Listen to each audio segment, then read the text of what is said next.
إياك نعبد وإياك نستعين الصراط المستقيم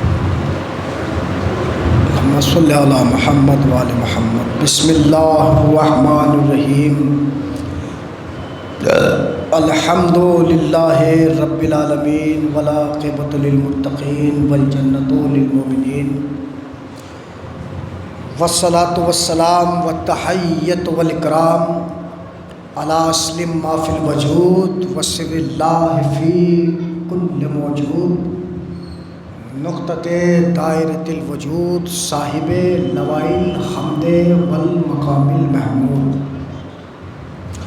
سید الثقلین نبی الحرمین امامیہ قبلتین ووسیلتنا فی الدارین جد الحسن والحسین ابی القاسم محمد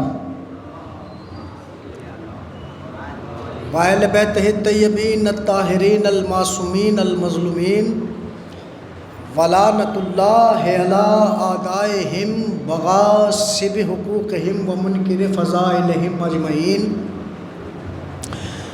بسم اللہ الرحمن الرحیم وللہ ملک السماوات والارض واللہ علی کل شیء قدیر ان فی خلق السماوات والارض واختلاف اللیل والنہار لآیات لأولی الالباب الذین یذکرون اللہ قیاما وقعودا وعلی جنوبہم ویتفکرون فی خلق السماوات والارض ربنا ما خلقتا ھذا باطلا۔ ایک صلوات پڑھے محمد وعلی محمد۔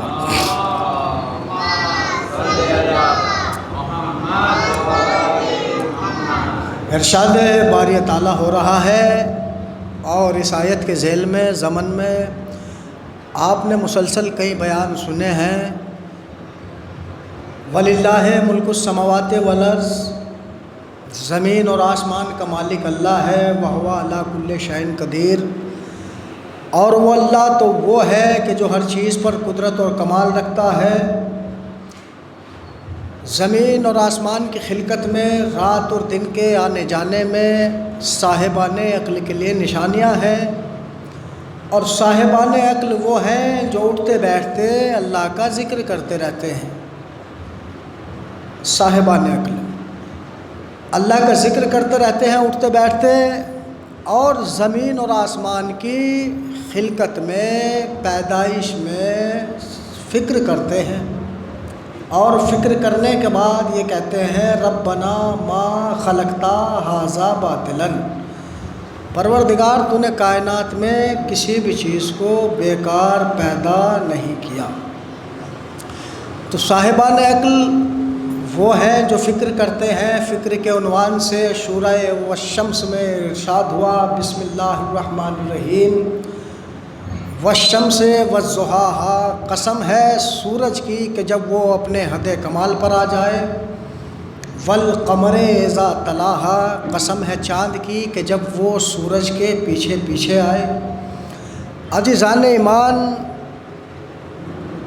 سورہ مکی ہے، مکے میں نازل ہوا، اور جب مکے میں نازل ہوا تو مکے کا سماج مشرک سماج تھا، بتوں کو پوجتے تھے، مظاہر کو پوجتے تھے، یعنی چاند کے پجاری مکے میں تھے، ستاروں کے پجاری مکے میں تھے، ہواؤں کے پجاری مکے میں تھے، دریاؤں کے پجاری مکے میں تھے۔ اللہ نے سارے پجاریوں کو متوجہ کیا اور کرنے کے بعد کہا زمین کے استحکام کو دیکھو، زمین کے پھیلاؤ کو دیکھو، آسمان کی بلندیوں کو دیکھو، سمندر کی گہرائیوں کو دیکھو، ہوا کے چلنے کو دیکھو، فضا کے چلنے کو دیکھو، ان میں ایک لمحے کا فرق نہ کرنا یہ بتا رہا ہے کہ کوئی باکمال خالق ہے جس نے ان تمام چیزوں کو خلق کیا ہے۔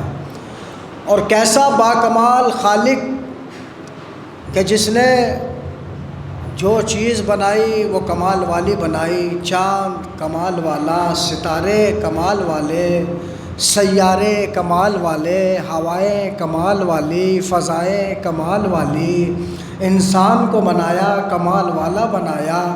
تو جب مخلوقات میں اتنے کمال ہیں تو خالق کائنات میں کتنا کمال ہوگا۔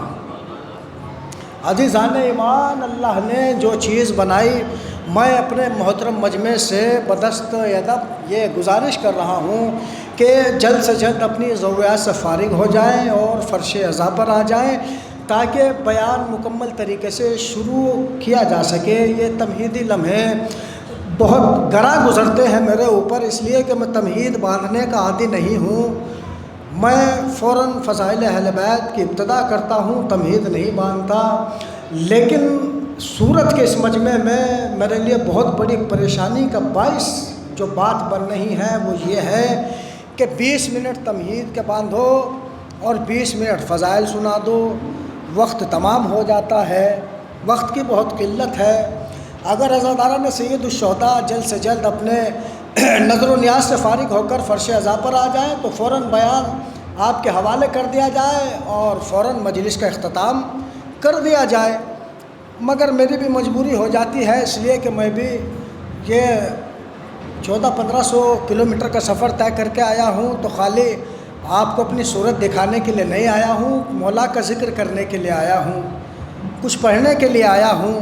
اور عزیزان ایمان، اگر جو دل میں باتیں ہیں جو ہم نے پڑھا ہے، جو مولا سے بھیک مانگی ہے، وہ اگر عزاداروں تک نہ پہنچے تو یہ دل تشنا رہتا ہے، ایسا لگتا ہے کہ ہم نے اپنے مومنوں کو کچھ سنایا ہی نہیں، اپنے مولا کے کچھ فضائل ہی نہیں پڑھے۔ تو اللہ نے جو چیز بنائی وہ با کمال بنائی، مگر ایک بات ہے عزیزان ایمان، جو چیز بنائی با کمال بنائی اور ایسی بنائی کہ اسے قیامت تک کے لیے رہنا ہے۔ جو چیز بھی اللہ نے بنائی ایسی بنائی کہ اس کو قیامت تک کے لیے جانا ہے، اسے قیامت تک کے لیے رہنا ہے۔ میں مثال دے دوں آپ حضرات کے سامنے، اللہ نے چاند بنایا تو قیامت تک باقی رہے گا، سورج بنایا قیامت تک باقی رہے گا، ستارے بنائے قیامت تک باقی رہیں گے، سیارے بنائے قیامت تک باقی رہیں گے، ہوائیں بنائی قیامت تک چلتی رہے گی، زمین کو پھیلایا قیامت تک تمہاری جائے سکونت رہے گی، پہاڑ بنائے قیامت تک کے لیے پہاڑ رہیں گے۔ یعنی اللہ نے جو چیز اس کائنات میں بنائی اسے قیامت تک کے لیے بنائی، اسے قیامت تک کے لیے رہنا ہے، اسے قیامت تک کے لیے جانا ہے۔ تو آپ توجہ فرمائیں عزیزان محترم، جو چیز بنائی اللہ نے وہ قیامت تک کے لیے بنائی، اور جن اہل بیت کے صدقے میں ان ساری چیزوں کو بنایا، کیا وہ اہل بیت قیامت تک نہیں ہوں گے؟ ایک صلوات پڑھے محمد و آل محمد پر۔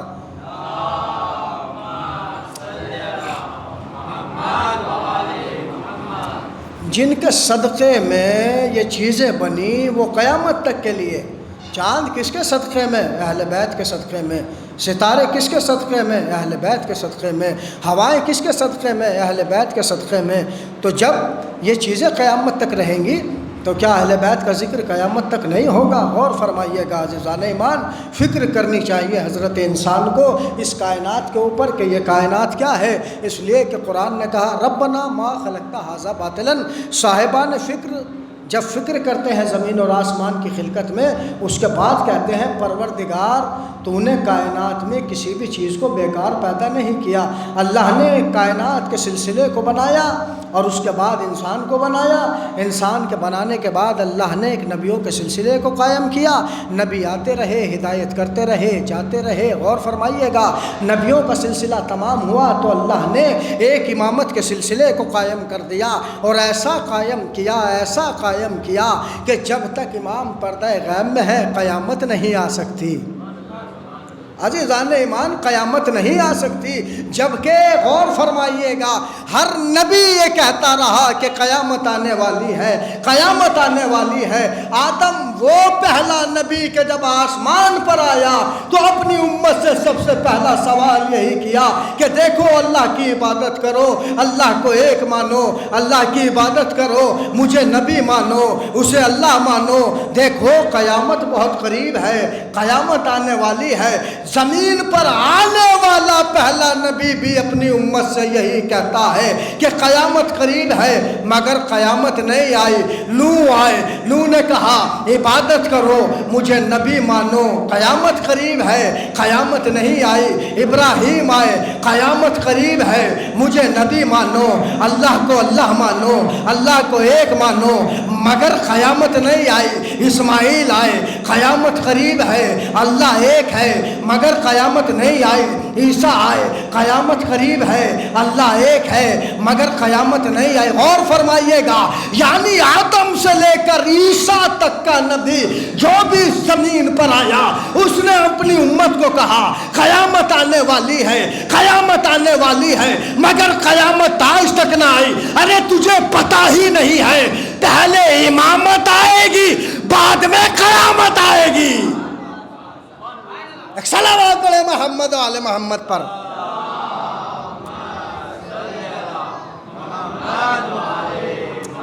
پہلے کائنات میں امامت آئے گی، پھر اس کے بعد قیامت آئے گی۔ قرآن نے کہا بسم اللہ الرحمن الرحیم، ثم اورثنا الکتاب الذین اصطفینا فمنہم ظالم لنفسہ ومنہم مقتصد سابق بالخیرات۔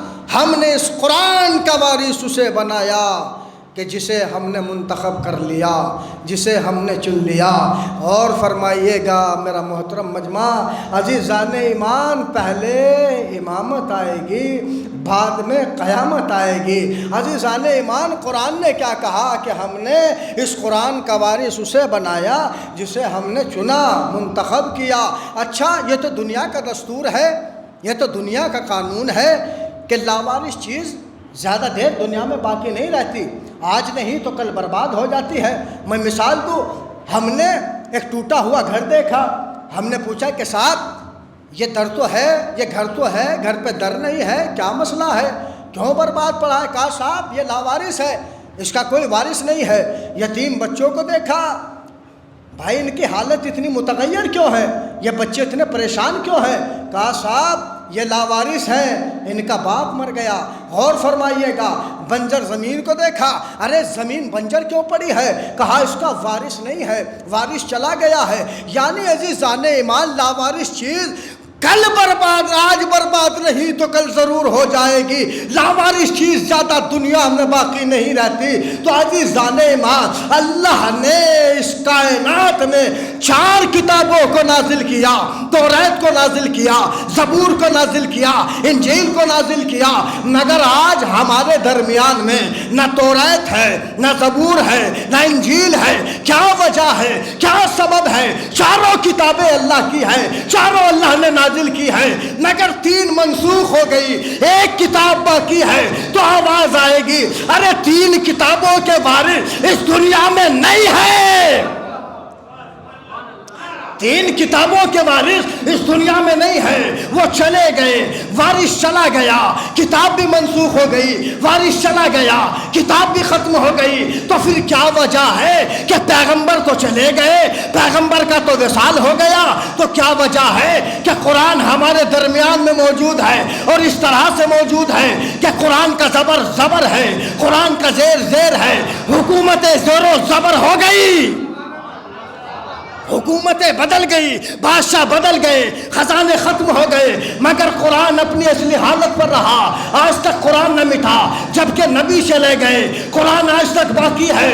تو آواز آئے گی، ارے جب تک آخری محمد پردہ غیب میں ہے، قرآن بھی باقی رہے گا، اسلام بھی باقی رہے گا۔ ایک صلوات پڑھے محمد و آل محمد پر۔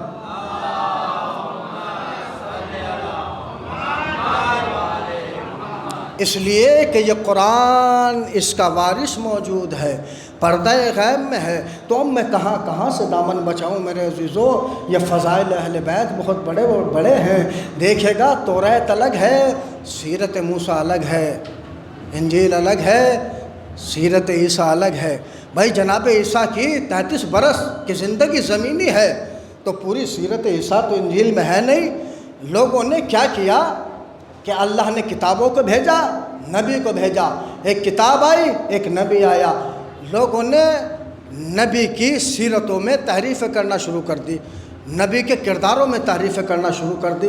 آج وہ انجیل ہمارے درمیان میں موجود ہے، وہ انجیل وہ نہیں ہے کہ جو جناب عیسیٰ پر نازل ہوئی تھی۔ غور فرمائیے گا، یعنی لوگوں نے بدلنا شروع کر دیا، لوگوں نے نبی کے کرداروں کو بدلنا شروع کر دیا۔ اچھا جی جان ایمان، ان نبیوں کو تو چھوڑ دیجئے، لوگوں نے تو ہمارے نبی کے کردار کو بدلنا۔ کسی نے کہا لمبی زلف والا، کالی کملی والا۔ غور فرمائیے گا، یعنی لوگ کوشش کرتے ہیں کہ نبی کے کردار کو بدلتے رہیں، نبی کی سیرتوں کو بدلتے رہیں۔ غور فرمائیے گا، نبی کی سیرتوں کو بدلتے رہے۔ میں کہوں گا مالک، لوگوں نے تینوں کتابوں کو بدلا، مگر ایک کتاب کے بعد تو نے دوسری کتاب بھیج دی۔ لوگوں نے توریت کو بدلا، انجیل کو بھیج دیا، انجیل کو بدلا، تو نے قرآن کو بھیج دیا۔ لوگوں نے کردار موسیٰ میں تحریف کی، تو نے عیسیٰ کو بھیج دیا۔ لوگوں نے کردار عیسیٰ میں تحریف کی، تو نے نبی کو بھیج دیا۔ اے میرے پروردگار، یہ ہے تیرا آخری نبی جس کے کردار کا نام ہے سیرت النبی، اور یہ ہے تیری آخری کتاب قرآن، اسے جانا ہے قیامت تک۔ تو حفاظت کا کیا بندوبست کیا ہے، حفاظت کا کیا بندوبست کیا ہے؟ اگر لوگوں نے نبی کے کردار کو بدل دیا تو کیا ہوگا؟ اگر لوگوں نے قرآن کو بدل دیا تو کیا ہوگا؟ تو آواز قدرت آئی، اس کے حفاظت تم نہیں کرو گے، اس کی حفاظت ہم کریں گے۔ اِنَّا نَحْنُ نَزَّلْنَا الذِّكْرَ وَإِنَّا لَهُ لَحَافِظُونَ۔ اے مسلمانوں سنو، ارے قرآن نازل ہم نے کیا، ہم ہی اس کی حفاظت کرنے والے ہیں۔ مالک پتہ چل گیا، قرآن تو نے نازل کیا، تو ہی اس کی حفاظت کرے گا، مگر اتنا بتا دے نبی کی سیرت کا کیا ہوگا؟ کہا نبی کی سیرت کے ذمہ دار بھی میں ہوں۔ ارے تمہیں پتہ نہیں ہے، ایک محمد آئے گا سیرت بنانے کے لیے، 12 محمد آئیں گے سیرت بچانے کے لیے۔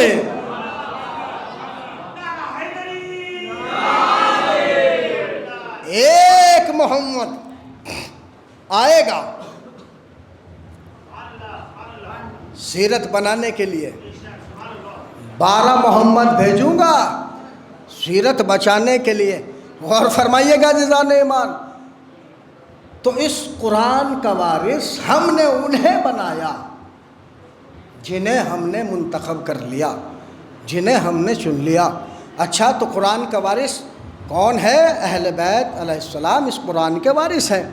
غور فرمائیے گا، وارث ہیں اہل بیت قرآن کے۔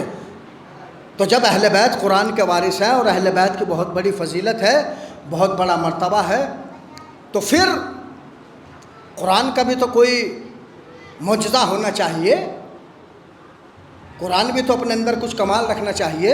غور فرمائیے گا بھائی، جب اہل بیت جو قرآن کے وارث ہیں وہ اتنے با کمال ہیں، تو پھر ہمیں پتہ تو چلے کہ قرآن کا کیا کمال ہے۔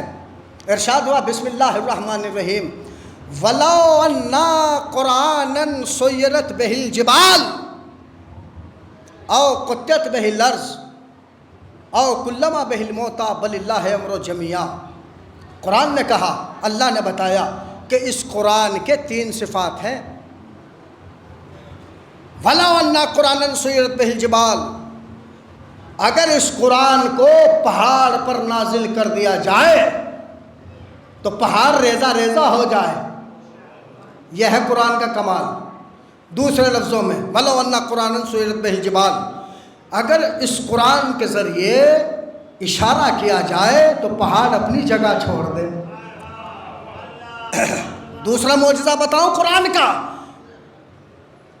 أَوْ قُطِّعَتْ بِهِ الْأَرْضُ، اس قرآن کے ذریعے زمین کی مسافتوں کو کاٹا جا سکتا ہے، طے کیا جا سکتا ہے۔ تیسرا معجزہ بتاؤں قرآن کا، اس قرآن کے ذریعے مردوں کو زندہ کیا جا سکتا ہے۔ شبیر بھائی غور کریں گے انشاءاللہ، اس قرآن کے ذریعے مردوں کو زندہ کیا جا سکتا ہے۔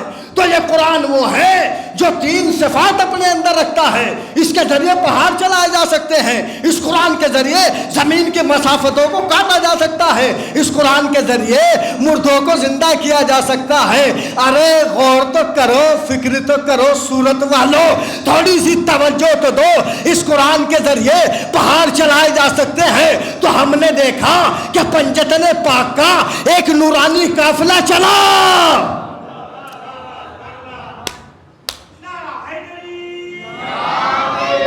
پنجتن پاک کا ایک نورانی قافلہ چلا، اور جیسے ہی مباہلے کے لیے چلا تو نصارہ اور نجران کا سب سے بڑے عالم نے آتے ہوئے نبی کی حال کو دیکھا، اور دیکھنے کے بعد اپنی امت سے مخاطب ہوا، ہونے کے بعد کہا خبردار ان سے مباہلہ نہ کرنا، ایسے چہرے دیکھ رہا ہوں اگر اشارہ کرے پہاڑ اپنی جگہ چھوڑ دے۔ ایک صلوات پڑھے محمد و آل محمد پر۔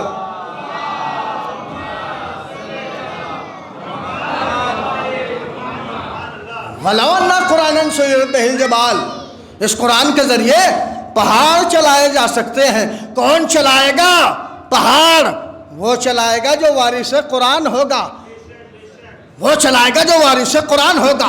اس قرآن کے ذریعے زمین کی مسافت، تھوڑا سا آگے تشریف لے آئے، مجھے آج زیادہ نہیں پڑھنا ہے، بہت مختصر سا پڑھنا ہے، مگر جتنا پڑھنا ہے محبت کے ساتھ پڑھنا ہے، خلوص کے ساتھ پڑھنا ہے۔ غور فرمائیے گا جزان ایمان، اس قرآن کے ذریعے زمین کی مسافتوں کو طے کیا جا سکتا ہے۔ کون کرے گا زمین کی مسافتوں کو طے؟ جو وارث قرآن ہوگا۔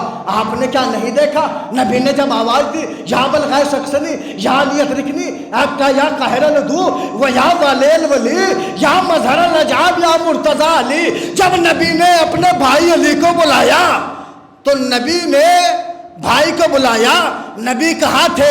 خیبر میں۔ دوسرا بھائی کہاں ہے؟ مدینے میں۔ نبی خیبر میں ہے، علی مدینے میں ہے، نماز پڑھ رہے ہیں۔ ایک مرتبہ جیسے ہی نبی کی آواز کو سنا، مصلی کو سمیٹا، اور سمیٹنے کے بعد قمبر سے کہا قمبر جاؤ میری ذوالفقار لے کر آؤ، نبی نے بلایا ہے، خیبر کا مارکہ ہے، جاؤ میری ذوالفقار لے کر آؤ۔ قمبر جو علی کا غلام تھا در سیدہ پر آیا، اور آنے کے بعد ایک مرتبہ سلام کیا، وندر سے جواب سلام آیا۔ جواب سلام کے بعد شہزادی نے ذوالفقار کو باہر کر دیا، قمبر نے ذوالفقار سنبھالی، اور سنبھالنے کے بعد حیرانی کے عالم نے، پریشانی کے عالم نے، تعجب کے عالم نے دوبارہ در سیدہ پر سلام کیا، اور کرنے کے بعد کہا شہزادی ابھی تو خالی میں نے آپ پر سلام بھیجا تھا، آپ کو کیسے پتا چلا؟ آپ کو کیسے علم ہوا کہ قمبر ذوالفقار کے لیے آیا ہے؟ تو ایک مرتبہ شہزادی نے فرمایا ہر وقت علی کے ساتھ رہتا ہے، علی کی غلامی کرتا ہے، کیا میرے بابا کی حدیث نہیں جانتا؟ قمبر اولو نہ محمد، اوسطو نہ محمد، کلو نہ محمد۔ ارے قمبر ہم سب کے سب محمد ہیں، سب کے سب علی ہیں، سب کے سب محمد ہیں، سب کے سب نور ہیں۔ ارے قمبر ادھر خیبر سے ایک نور نے آواز دی، اور اس نور کے جتنے ٹکڑے ہیں سب نے اس آواز کو سنا۔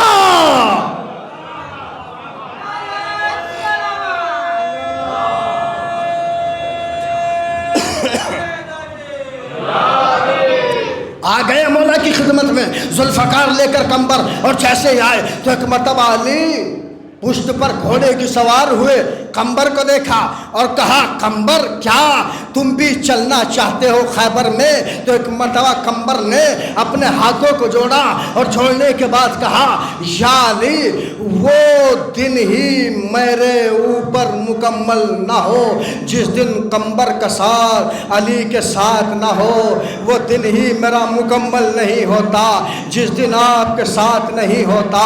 اور فرمائیے گا میرے مولا نے فرمایا مہار پکڑ لے، قمبر نے مہار پکڑی، ذوالفقار کے تیور ہیں، ذوالجنا سے کہتی ہے چل چل مچل کے چرخ پا، چل چل مچل کے چل، چل چل مچل کے چرخ پا، چل چل مچل کے چل، بجلی بدر کی بات بنا بن بدل کے چل، آدھا نگاہ بد سے نہ دیکھے سنبھل کے چل، ہر دشمن علی کو سمو سے کچل کے چل، ہر دشمن علی کو سمو سے کچل کے چل، بیٹھا ہے کبریا کا اسد تیری زین پر، لہرا کے آسماں کو الٹ دے زمین پر۔ ایک صلوات پڑھے محمد و آل محمد پر۔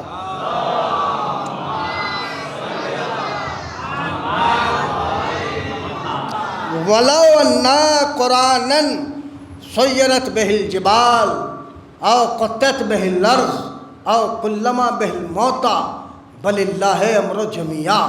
اس قرآن کے ذریعے پہاڑ چلائے جا سکتے ہیں، اس قرآن کے ذریعے زمین کی مسافتوں کو طے کیا جا سکتا ہے، اس قرآن کے ذریعے مردوں کو زندہ کیا جا سکتا ہے۔ بہت مختصر سے لفظوں میں، میرے پاس وقت نہیں ہے ورنہ میں آپ کو پوری تفصیل میں جا کے بتاتا، اس آیت کی تفصیل کرتا آپ کے سامنے، وقت کے نہ ہونے کی وجہ سے میں اوپر سے گزر رہا ہوں۔ غور فرمائیے گا، زیادہ وقت آپ کا نہیں لوں گا میں انشاءاللہ، مگر جتنی دیر رہے میرے ساتھ ہمتن گوش رہیے گا۔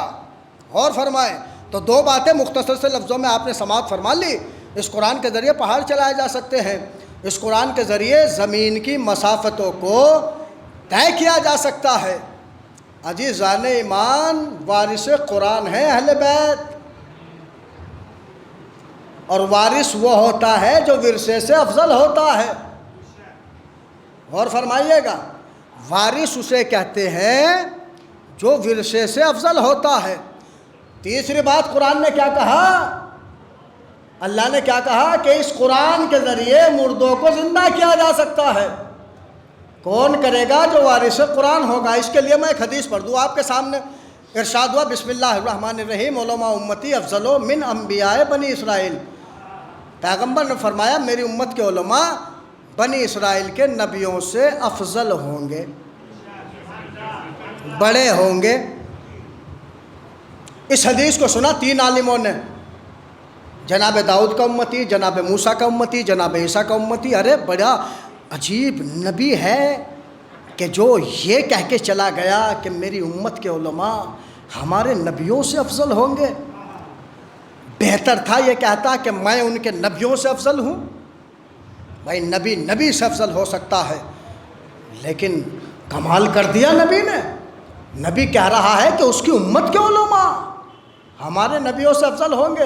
چلو مباحثہ کریں گے نبی سے، سوال کریں گے، جواب پائیں گے، آخر اس کی امت کا عالم ہمارے نبیوں سے کیسے بلند ہو سکتا ہے۔ آئے مدینے میں کسی نے سوال کیا کہ یہ بتائیے کہ جس کی یہ حدیث ہے وہ آخری نبی کہاں ملا ہے؟ کسی نے کہا دربار میں۔ اور جب دربار میں پہنچے تو پتہ چلا کہ نبی تو اس دار فانی سے رخصت ہو چکے ہیں۔ تو ایک مرتبہ جب جانے لگے، دربار سے نکلنے لگے، اس قرآن کے ذریعے مردوں کو زندہ کیا جا سکتا ہے میرے عزیزوں، کون کرے گا؟ جو وارث قرآن ہوگا۔ جب جانے لگے تو ایک مرتبہ جناب عیسیٰ کا امتی کہتا ہے ارے نبی تو چلے گئے، لیکن کم سے کم وہ عالم تو چھوڑ کر گئے ہوں گے جو ہمارے نبیوں سے افضل ہیں۔ تو ایک مرتبہ کہتے ہیں یہ بتاؤ کہ نبی کے بعد سب سے افضل و اعلیٰ کون ہے، یعنی نبی کا وارث کون ہے؟ کسی نے کہا فلاں صاحب ہیں، نبی کے وارث ہیں، نبی کے علم کے وارث ہیں، نبی کے مقام پر بیٹھے ہیں۔ تو اس کا یہ مطلب ہے کہ وہی عالم دین ہے، وہی وارث ہے۔ آئے تینوں عالم، سلام کیا اور یہ پوچھا کیا تمہارے نبی کی یہ حدیث بہتر ہے؟ تمہارے نبی نے یہ فرمایا ہے کہ اس کی امت کے علماء ہمارے نبیوں سے افضل ہوں گے۔ تو جوش میں آ کر کہہ دیا کہ بے شک ہمارے نبی کی حدیث صحیح ہے۔ تو یہ بتاؤ وہ عالم کون ہے؟ کہا دیکھتے نہیں ہو نبی کے بعد، نبی کے دربار میں، نبی کی کرسی پر بیٹھنے والے ہم ہیں، تو اس کا یہ مطلب ہے کہ وہ عالم بھی ہم ہی ہوں گے۔ وارث ہونا اور بات ہے، وارث کہلانا اور بات ہے۔ کہنے سے بات نہیں چلتی میرے عزیزوں، کہنے سے کوئی کام سر نہیں ہوتا۔ کہا وارث تو ہم ہیں، اچھا وارث ہے تو جناب داؤد کا امت امتی آگے بڑھا اور بڑھنے کے بعد کہتا ہے اگر تم وارث ہو تو یہ بتاؤ تم ہمارے نبی سے افضل ہو؟ میرا نبی وہ تھا جو لوہے کو موم بنا دیتا تھا، ذرا لوہے کو موم بنا دے تاکہ میں تیرے اوپر بھی ایمان لاؤں، نبی کے اوپر بھی ایمان لاؤں، میں مسلمان ہو جاؤں، میں کلمہ پڑھ لوں۔ غور فرمائیے گا کتنی بڑی بات کہی ہے تینوں عالموں نے، یعنی اگر تو نے ہماری بات کو ثابت کر دیا کہ تو ہمارے نبی سے افضل ہے، ہمارے نبی سے بہتر ہے، تو ہم تمہارے نبی کو بھی تسلیم کریں گے، ہم خود بھی کلمہ پڑھیں گے، ہم مسلمان ہو جائیں گے۔ کتنی بڑی بات کہی۔ دوسرا آگے بڑھا، جناب عیسیٰ کا امتی، میرا نبی وہ تھا، ٹھوکر لگائی مردہ کھڑا ہو گیا۔ غور فرمائیے، آپ بھی ایسا کر کے دکھائیں۔ جناب موسیٰ کا امتی، میرا نبی وہ تھا، اژدہے کو ڈالا، عصے کو ڈالا، اژدہا بنا دیا، اژدہے کو ہاتھ لگایا، عصا بنا دیا۔ آپ ایسا کچھ کر کے دکھائیں۔ تو عزیزان ایمان وارث نہ تھے، بن بیٹھے، وارث نہیں تھے، ادھر ادھر دیکھنے لگے۔ ایک مرتبہ پلٹے، بھائی وارث تو ہیں مگر یہ کام ہم نہیں کر سکتے۔ تو ایک مرتبہ تینوں عالموں نے کہا جب تم یہ کام نہیں کر سکتے تو یہ دعویٰ بھی نہ کرو۔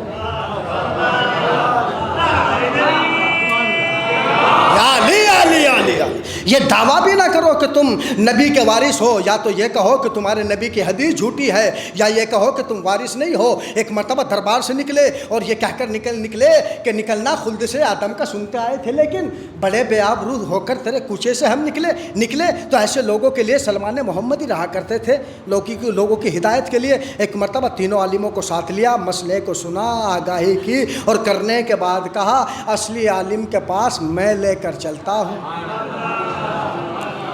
جو اصلی عالم ہے اس کے پاس میں تمہیں لے کر چلتا ہوں۔ اور ایک مرتبہ مدینے کی گلی کوچوں سے گزرتے ہوئے ایک جنگل بیابان میں چل رہے ہیں، تو ایک مرتبہ تینوں نے آپس میں یہ مشورہ کیا کہ یہ اعرابی بہت سخت ہوتے ہیں، یہ لوگوں کا مذاق اڑاتے ہیں، یہ لوگوں کا تمسخ کرتے ہیں۔ ارے وہ دربار والے نے مذاق اڑایا، یہ جنگل میں ٹہلا کے مذاق اڑا رہا ہے۔ ارے کوئی وارث نہیں ہے، ہمارا نبی سچا ہے، ہمارے نبی سے افضل کوئی نہیں ہو سکتا۔ عزیزان ایمان، جب کافی وقت ہو گیا جنگل میں چلتے چلتے، تو جناب سلمان نے دیکھا کہ ایک انسان ہے کہ جس کے ہاتھوں میں بیلچہ ہے، چمن سیرائی کر رہا ہے۔ ارے یہی تو ہمارا مولا ہے، چمن سیرائی کر رہا ہے، چمن سیرائی کر رہا ہے۔ ایک مرتبہ جناب سلمان نے کہا اس کو دیکھ رہے ہو؟ کہا ہاں دیکھ رہے ہیں، وہ کسان، وہ مزدور جس کے ہاتھ میں بیلچہ ہے، وہ ہمارے سوال کے کیا جواب دے گا؟ ارے دربار میں بیٹھنے والا تو جواب نہ دے سکا، یہ مزدور انسان کیا جواب دے گا؟ ارے تم ہمارا مذاق اڑا رہے ہو، ہمارا مذاق اڑا رہے ہو۔ جناب سلمان فارسی نے کہا خبردار، اسے مزدور نہ سمجھنا۔ جملہ کہہ دوں آپ کی محبتوں کے نظر کر دوں میں جملہ، خبردار اسے مزدور نہ سمجھنا، کائنات کی مہار اس کے ہاتھوں میں ہے، کائنات کی رسی اس کے ہاتھوں میں ہے، اگر یہ اس رسی کو ہلا دے تو یہ کائنات ہل جائے، مزدور نہ سمجھنا۔ ایک صلوات پڑھے محمد و آل محمد پر۔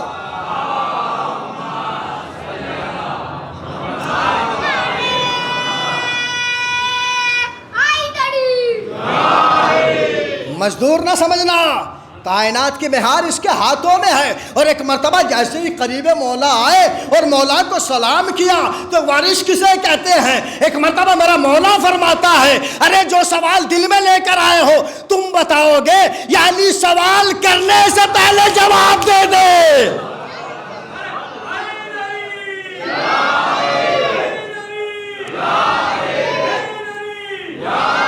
مولا سلامت رکھے، مولا سلامت رکھے۔ ارے جو سوال دل میں لے کر آئے ہو سوال کرو گے، یہ سوال دینے سے پہلے علی تمہیں اس کا جواب دے دے، کیا بات دل میں لے کر آئے ہو؟ ارے جو دل کی گہرائیوں کو جانتا ہے اسے وارث قرآن کہتے ہیں، وارث قرآن اسے کہتے ہیں جو اذہان کو پڑھتا ہو، جو دل کو جانتا ہو۔ غور فرمائیے گا، تو ایک مرتبہ تینوں نے سوچا کہ شاید جو سوال کرنے سے پہلے جواب جانتا ہے اس کا یہ مطلب ہے کہ یہی وارث ہے، جو ہمارے نبیوں سے افضل ہیں.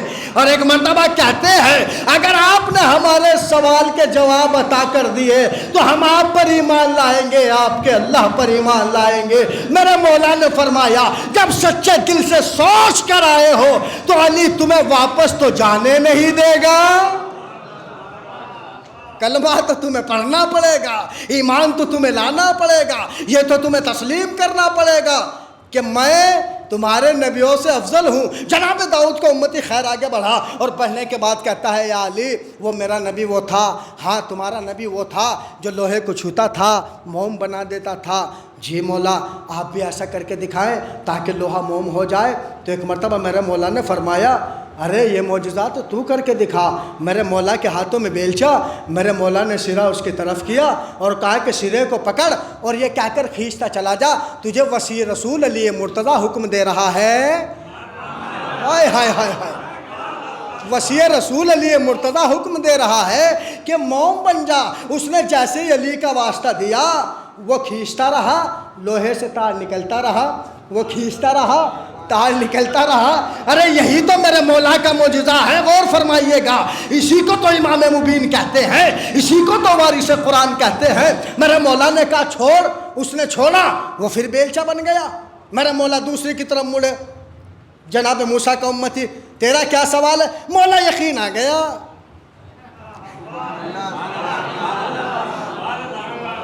بھائی سچے دل سے آئے تھے، اور فرمائیے گا سچے دل سے آئے تھے، سوال کرنے کے لیے آئے تھے. کہا تیرا کیا سوال ہے؟ کہا یقین آ گیا میرے مولا، لیکن میں تو معجزہ دیکھنا چاہتا ہوں. اب میری نیت سوال کی نہیں ہے، معجزہ دیکھنے کی ہے. میرے مولا نے فرمایا علی بھی تجھے معجزہ دکھانا چاہتا ہے، بتا کیا سوال ہے تیرا؟ کہا وہ میرا نبی وہ تھا کہ عصے کو ڈالا اژدہا بنا دیا، اژدہے کو ہاتھ لگایا عصا بنا دیا. یا علی میں معجزہ دیکھنا چاہتا ہوں. میرے مولا کے ہاتھ میں بیلچا ایک مرتبہ موسیٰ کی امتی کو دیا اور دینے کے بعد کہا یہ کہہ کر زمین پر ڈال دے کہ تجھے وسیع رسول علی مرتضیٰ حکم دے رہا ہے اژدہا بن جا. یہ کہہ کر زمین پر ڈالا تو جو بیلچا تھا وہ اژدہا بن گیا، وہ اژدہا بن گیا، وہ اژدہا بن گیا. میرے مولا نے موسیٰ کی امتی سے کہا اٹھا اٹھا، وہ پیچھے ہٹا، وہ ڈرا، وہ جھجکا. میرے مولا نے فرمایا ارے تیرا نبی بھی ڈر گیا تھا. ایک صلوات پڑھے محمد و آل محمد پر.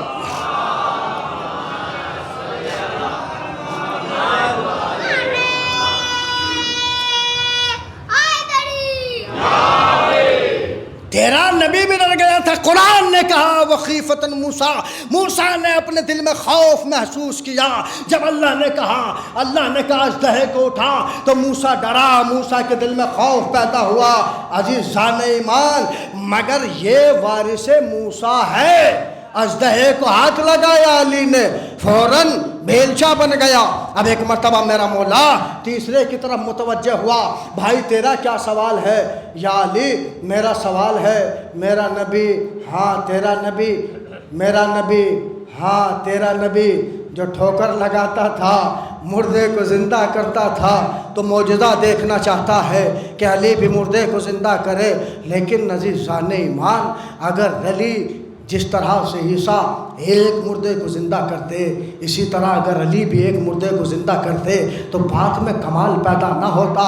میرے مولا نے ایک جملہ کہا چلو میرے ساتھ قبرستان چلتے ہیں. تینوں کو ساتھ لیا، چوتھے جناب سلمان فارسی. اور عزیزان ایمان ذرا جملے کو یہاں پر حاصل نہ رکھیے بلکہ درِ شاہ نجف پر لے جا کر سلامی دیجئے اور دینے کے بعد کہیے کہ مولا ہم آپ کے چاہنے والے ہیں، ہم آپ کے چاہنے والے ہیں. اور اس کے بعد واپس آ کر میرے جملے کو سننا. میرے مولا قبرستان میں گئے اور جانے کے بعد پہلا قدم قبرستان میں رکھا. علی نے پہلا قدم قبرستان میں رکھا، عیسیٰ کی امتی کو دیکھا اور دیکھنے کے بعد فرمایا یہ بتا ایک مردہ زندہ کروں یا سارا قبرستان؟ ایک سلام.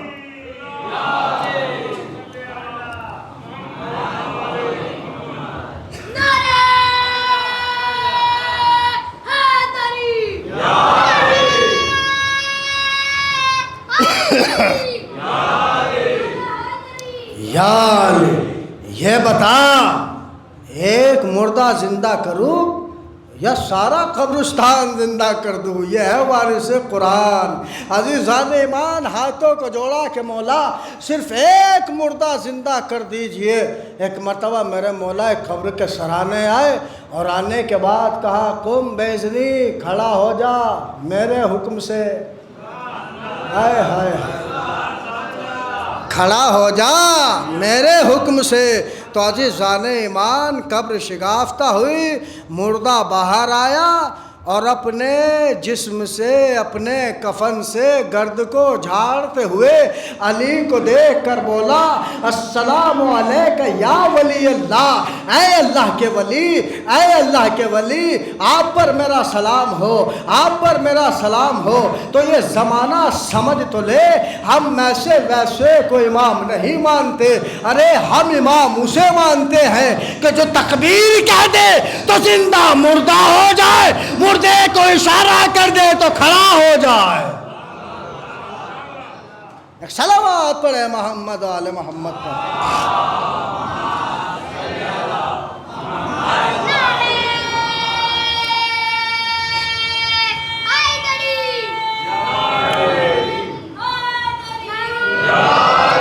عزیزان ایمان، یہ مجلس معجزہ ہے، یہ ذکر معجزہ ہے۔ ان مجلسوں میں آؤ تو اپنے لیے دعائیں مانگو، اور مانگنے کا سب سے بہترین طریقہ جب انسان کی آنکھوں میں آنسو آتے ہیں۔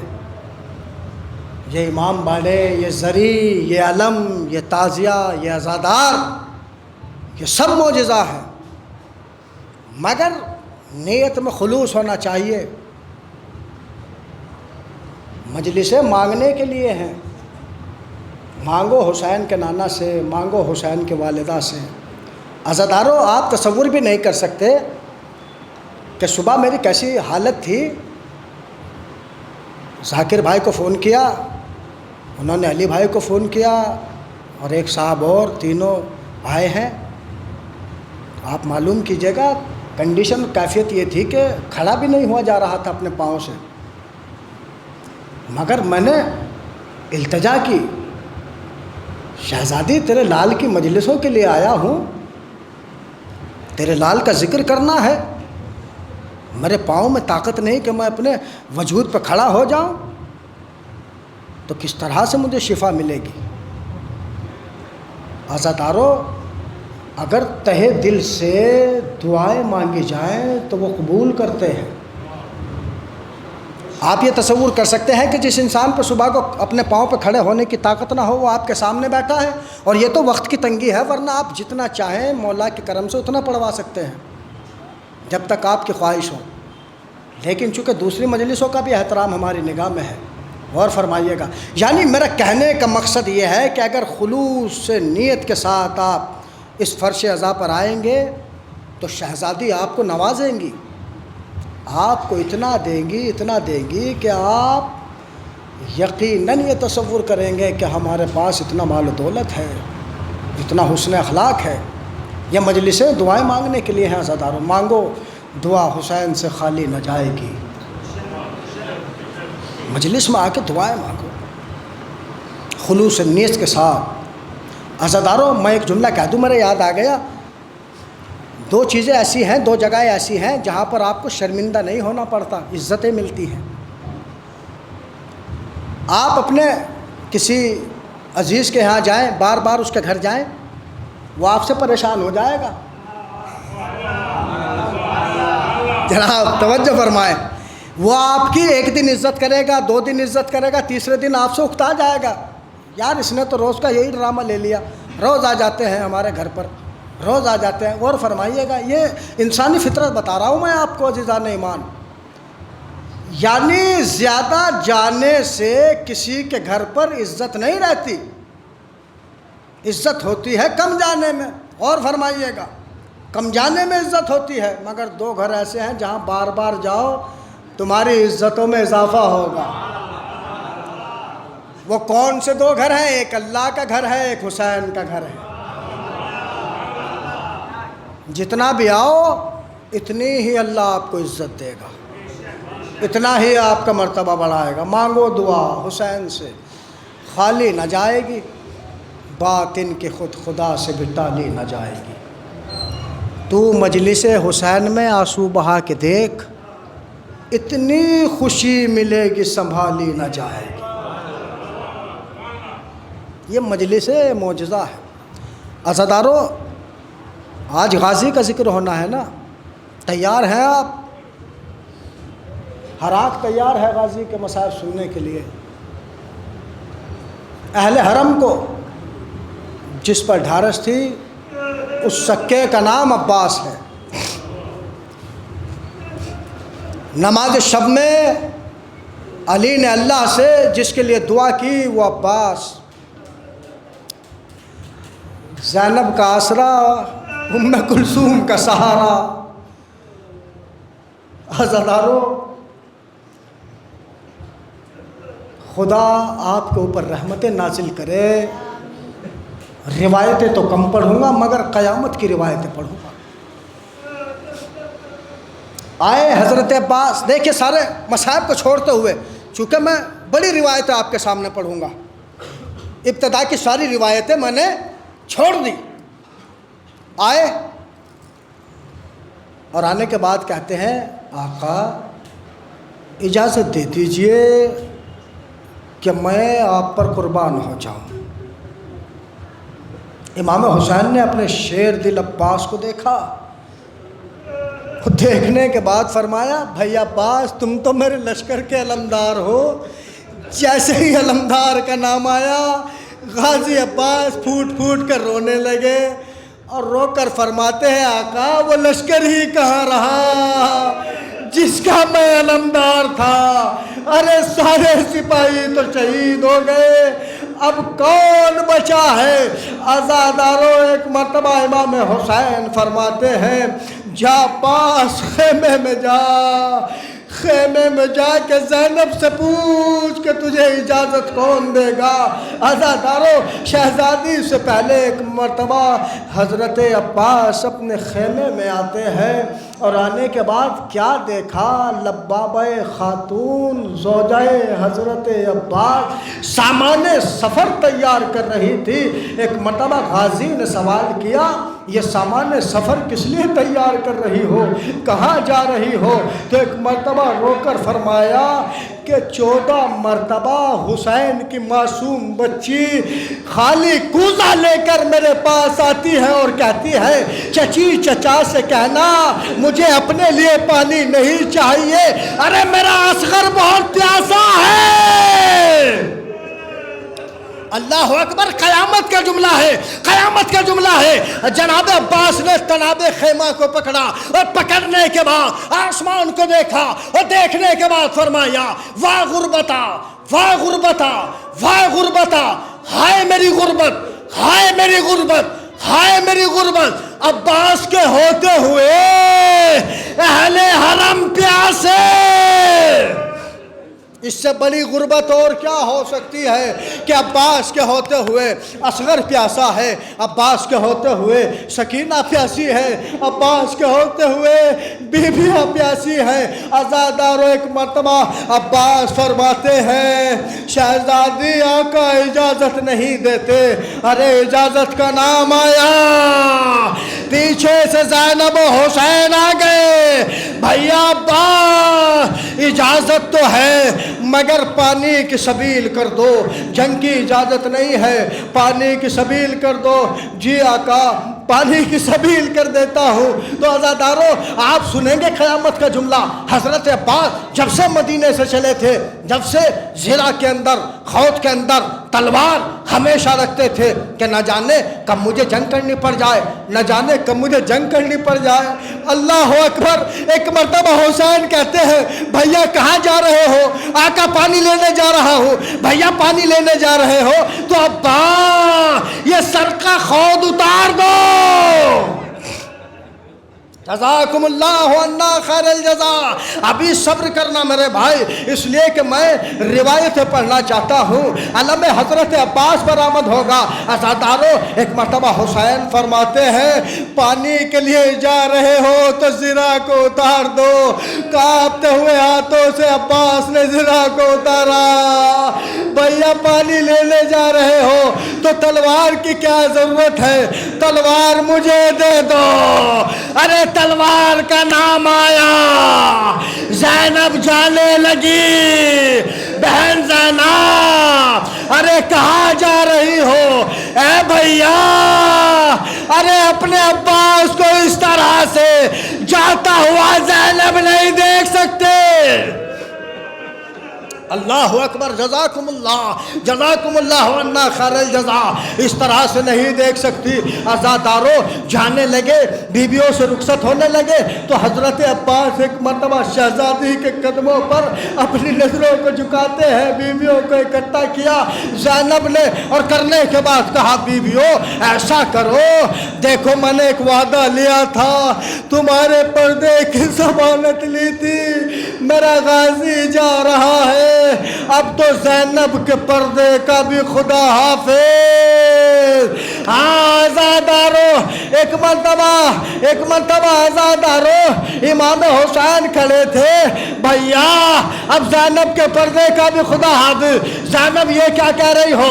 ہاں بھیا ارے میں نے خواب میں دیکھا تھا، میں اپنے بابا کے پاس بیٹھی تھی، نہ جانے کیسی ہوا چلی، ارے میرے سر سے ردا ہٹی، میں نے اپنے بابا سے پوچھا بابا میرے سر سے ردا ہٹ گئی، تو میرے بابا نے فرمایا ایک زمانہ آئے گا زینب تو اسیر کر دی جائے گی، تیرے سر سے چادر چھین لی جائے گی۔ تو میں نے کہا تھا بابا ارے جس کا بال جیسا بھائی ہو۔ اللہ اکبر، اللہ اکبر۔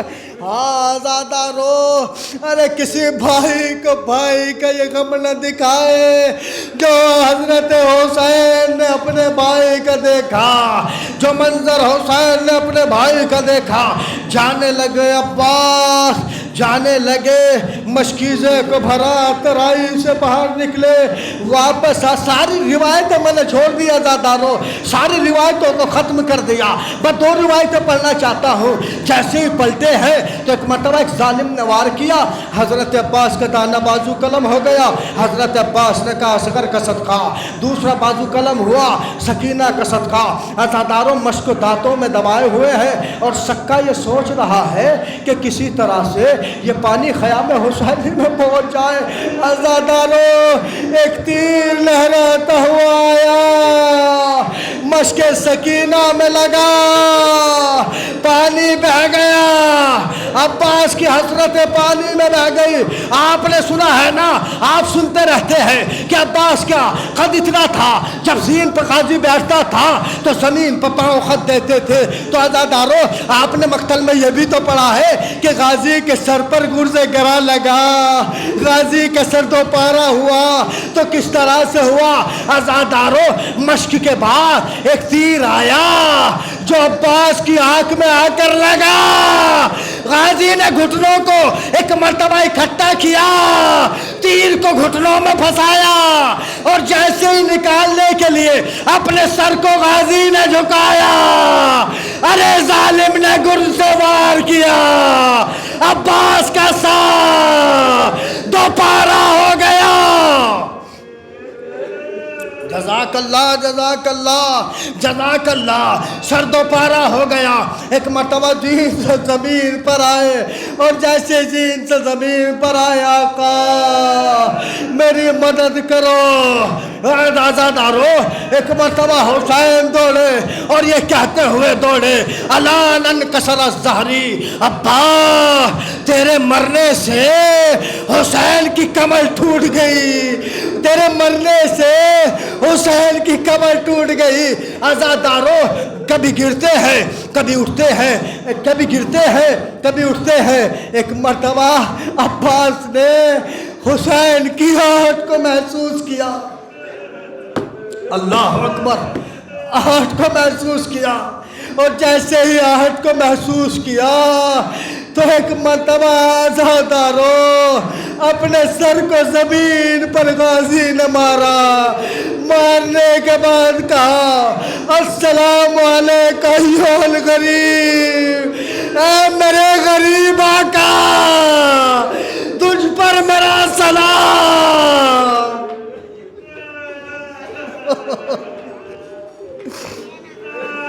پروردگار کسی کو یہ منظر نہ دکھا جو کربلا کے میدان میں حسین نے اپنے بھائی عباس کو دیکھا، میرے غریب آقا آپ پر میرا سلام، پھر سر کو زمین پر مارا اور کہتے ہیں آقا میرے بازو کٹ گئے، مجھے معاف کر دینا، میں آپ کی تعظیم نہ کر سکا، میں آپ کی تعظیم نہ کر سکا۔ حسین کربلا کی گرم ریت پر بیٹھ گئے، جیسے غریب زمین پر بیٹھتا ہے، کائنات کا وارث حسین زمین پر غریبوں کی طرف بیٹھا، اپنے بھائی کے سر کو اپنے زانو پر رکھا، اور رکھنے کے بعد عزاداروں دو وصیتیں بیان کروں گا۔ پہلی وصیت حضرت عباس نے کی، آقا میرے لاشے کو خیمے میں نہ لے جانا، میں سکینہ سے شرمندہ ہوں۔ اور ایک خواہش امام حسین نے اپنے بھائی عباس سے کی، بھیا جب سے دنیا میں آیا ہے آقا کہا ہے یہ کان ترس رہے ہیں مجھے بھائی کہہ کے پکار۔ عباس کہتے ہیں نا آقا نا، اماں نے منع کیا ہے، تو غلام ہے یہ آقا ہے، بھائی نہ کہنا۔ ایک مرتبہ دوسری مرتبہ کہا بھیا مجھے بھائی کہہ کے پکار، نہیں آقا اماں سے وعدہ کیا ہے، ام البنین سے وعدہ کیا ہے، اماں ناراض ہو جائے گی، آپ آقا ہے عباس غلام ہے۔ جب تیسری مرتبہ کہا بھیا مجھے بھیا کہہ کے پکار، بھیا کہہ کے پکار، جیسے ہی عباس نے کہا ماں ناراض ہو جائیں گی، تو پشت سے جناب فاطمہ کی آواز آئی، اے عباس تو ام البنین کا بیٹا نہیں ہے تو مجھ فاطمہ کا بیٹا حسین کو بھیا کہ جزاکم اللہ عنا خیر الجزا، اپنے بھائی کو بھائی کہہ کے پکار۔ ایک مرتبہ کانپتے ہوئے ہونٹوں سے عباس نے بھائی کہا، حسین نے گلے سے لگایا، حسین تڑپ گئے، ہائے میرا بھیا ابا، ہائے میرا بھیا حسین، نر گئے آدھا میں گر گیا، باہیں گلے میں بھائی کے حسرت سے ڈال کے، سب زخم بھر دیے پسرے ذوالجلال کے، آنکھوں سے خون پوچھ کے، ناوک نکال کے، شبیر نے کہا یہ جگر کو سنبھال کے، بھیا ہمارے کانوں کو کب سے ہے انتظار، عباس بھائی کہہ کے پکارو تو ایک بار۔